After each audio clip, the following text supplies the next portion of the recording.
안녕하세요. 구름이입니다. 구독과 좋아요 부탁드립니다. 바이에른은 챔피언스 조별리그 2라운드에서 코펜하겐과 원정 경기를 치러 2대1로 승리했습니다.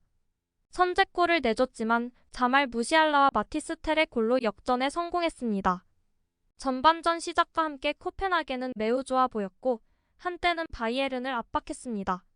위넨 선수들이 마침내 주도권을 잡았고 점차 지배력을 늘리기 시작했습니다. 전반 9분 무시알라의 공격과 19분경 케인과 사네 듀오가 멋진 액션을 펼쳤지만 이전과 마찬가지로 마무리가 부족했습니다. 반면 코펜하겐은 26분 엘리오누시가 역습으로 달려들었지만 김민재의 효과적인 수비로 올라이와의 1대1 찬스를 막았습니다.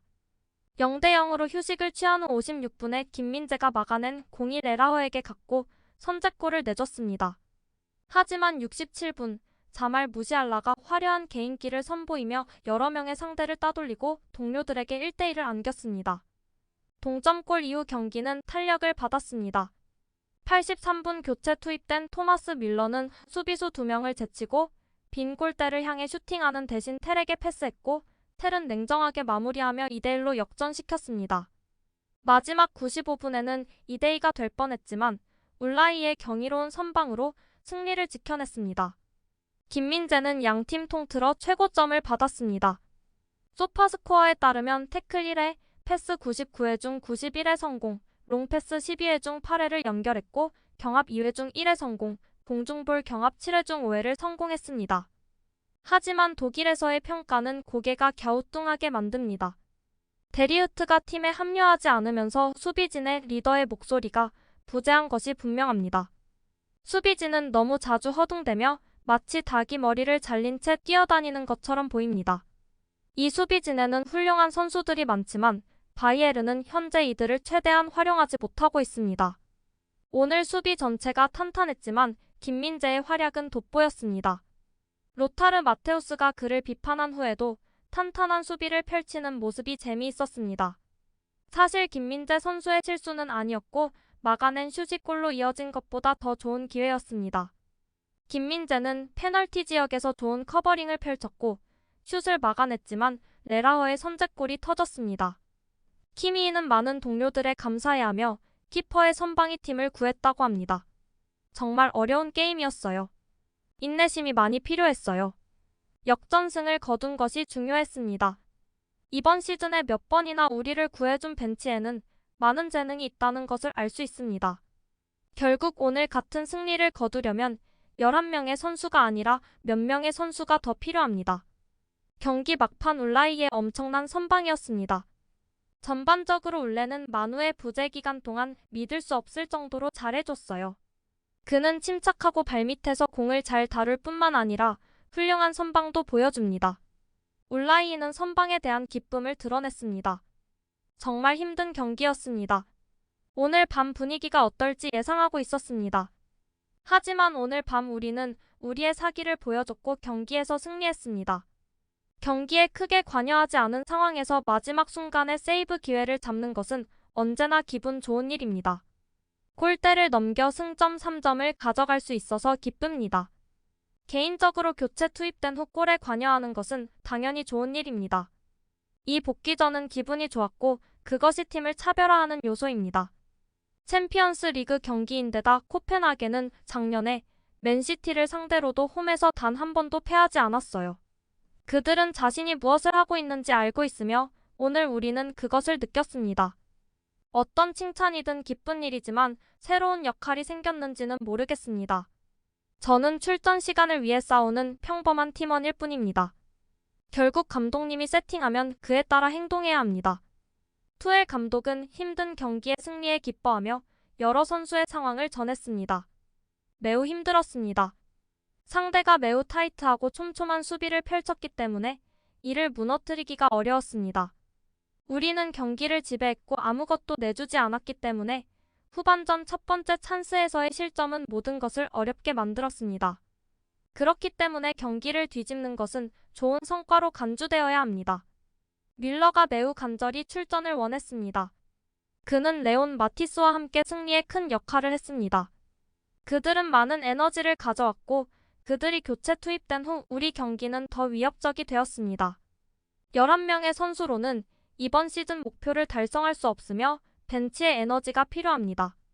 무시알라가 득점하기 직전에 교체 선수 3명을 투입하고 싶었습니다. 스벤이 제 역할을 해줬어요. 챔피언스 리그는 가장 높은 수준이며 개인의 자질이 팀의 노력에 이어 차이를 만들어냅니다. 결국 코펜하겐은 잃을 것이 없었고 추포가 자책골을 넣을 뻔했지만 스벤이 훌륭한 선방을 펼쳤습니다. 그런 일은 언제나 일어날 수 있습니다. 마티스 텔은 여름에 떠나고 싶어 하지 않았고 남아서 싸우기로 결정했습니다. 그는 내가 여기 있고 내가 할 것이다 라고 말하는 선수입니다. 믿을 수 없을 정도로 훈련을 잘하고 있고 현재 맡고 있는 역할에 대한 태도가 정말 올바른 선수입니다. 그는 겨우 18세이지만 자신이 원하기 때문에 지금 이 순간을 최대한 활용하고 있습니다. 그는 모든 것을 긍정적으로 받아들이고 항상 웃는 얼굴로 훈련과 경기 마무리를 잘합니다. 바이에른의 선수는 많은 팀에서 선호하고 있고 이적에 관한 얘기는 계속 나오고 있습니다. 알폰소 데이비스의 에이전트도 이를 인정하며 작별을 암시했습니다. 많은 팀에서 관심을 보이고 있습니다. 레알 마드리드가 데이비스와 계약하고 싶어하는 클럽 중 하나가 될 수 있다고 확신합니다. 프리미어리그의 여러 클럽들도 모두 세계 최고의 레프트백 중 한 명을 원하고 있습니다. 무슨 일이 일어날지 지켜보겠습니다. 데리우트는 현재 부상 중이지만 이번 시즌 127분의 출전 시간을 갖고 있습니다. 여러 팀들은 이러한 상황을 기회로 보고 있고 많은 팀에서 노리고 있습니다. 데리우트는 유벤투스에서 3시즌을 보냈습니다. 그는 모든 대회 117경기, 13골 1어시스트의 기록을 가지고 있습니다.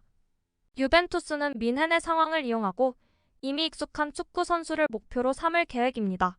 현재 유벤투스는 이적에 필요한 자금이 없습니다. 칼치오 메르카토에 따르면 바이에른과 이적 교환을 제안할 계획입니다. 대상은 미드필더 25세의 웨스턴 맥케니입니다. 바이에른 팀은 새로운 미드필더의 도착을 간절히 원하고 있으며 앞서 언급한 맥케니는 투엘이 완전히 사랑에 빠진 축구 선수로 판명되었기 때문에 이 전략은 성공의 조짐이 있을 수 있습니다. 이번 시즌 맥케니는 팀에서 7경기에 출전해 1개의 어시스트를 했습니다. 팬들은 투엘 감독과 라이머에 대해 많은 아쉬움을 나타냈습니다.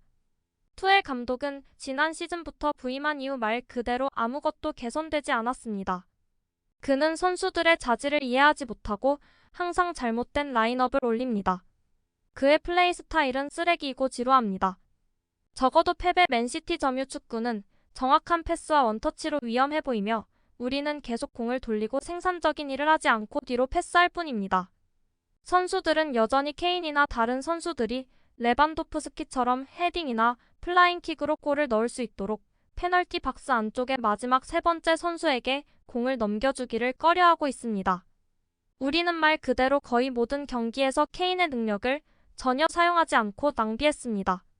지난 시즌에는 스트라이커가 없다고 불평하고 지금은 그를 사용하지 않는 이유는 무엇입니까?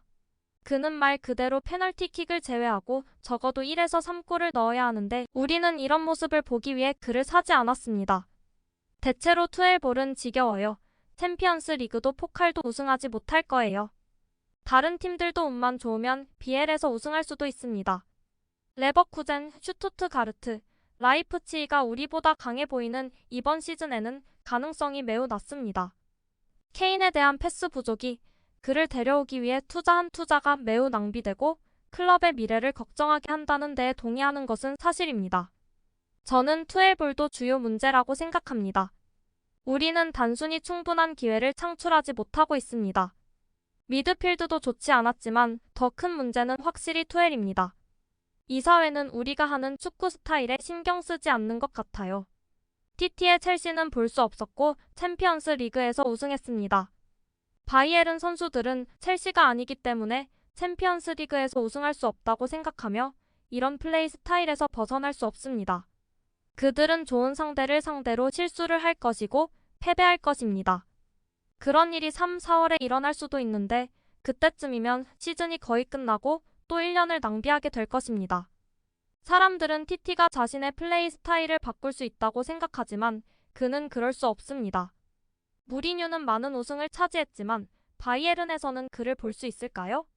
결승전에서 TT가 바이에른을 상대로 한 PSG와 그의 전술은 음바페와 함께 물러서서 역습하는 것이었습니다. 그의 게임과 전술은 항상 동일했습니다. 바이에른에서도 변하지 않을 것입니다. 우리가 CL에서 우승할 수도 있지만 이런 스타일이 계속된다면 저는 결승전을 보지 않을 수도 있습니다. 이제 저는 클럽이 성공하기를 원하지만 지난 15년 동안 클럽이 만들어온 전체 철학에 반하는 축구 스타일을 응원할 수는 없습니다. 팬들의 가장 큰 실수는 우리가 2020년식 투압박 경기력을 발휘해 모든 경기를 지배할 수 있다고 생각하는 것입니다. 우리는 더 이상 그럴 능력도 선수도 없습니다. 그 시스템의 핵심 선수들은 모두 떠났거나 컨디션이 좋지 않거나 나이가 들었습니다. 사람들은 투엘 감독의 플레이 스타일을 비판하지만 2020년대의 하이라인 축구를 시도한다면 오직 10만이 우리를 구원할 것입니다. 모든 포인트에 동의합니다. 바이에른 감독에게 정말 감각을 불어넣어주고 싶어요. 경기마다 지루한 수동적인 플레이 스타일로 일관하는 투엘의 모습을 보고도 수준급 팀을 이길 수 있다고 말할 수 있을까요? 이 사람은 지난 3경기 동안 라이프치히를 이기지 못했습니다. 마드리드나 맨시티가 아닌 라이프치히입니다. 그는 분데스 상대에게 어려움을 겪고 있습니다. 그들이 투엘을 고집한다면 이 속도로는 우리가 리그에서 우승하지 못할 수도 있습니다. 라이머에게 무슨 일이 있었는지는 모르겠지만 오늘은 정말 나빴습니다. 키미히도 좋지 않았고 케인에 대한 패스 부족은 매우 우려스럽습니다.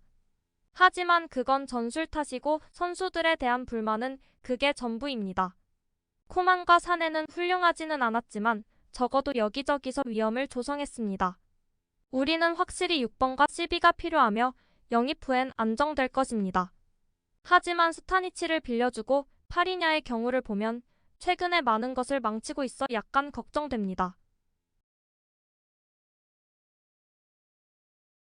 구독과 좋아요는 제작하는 데 큰 힘이 됩니다. 감사합니다. 다음에 또 보아요.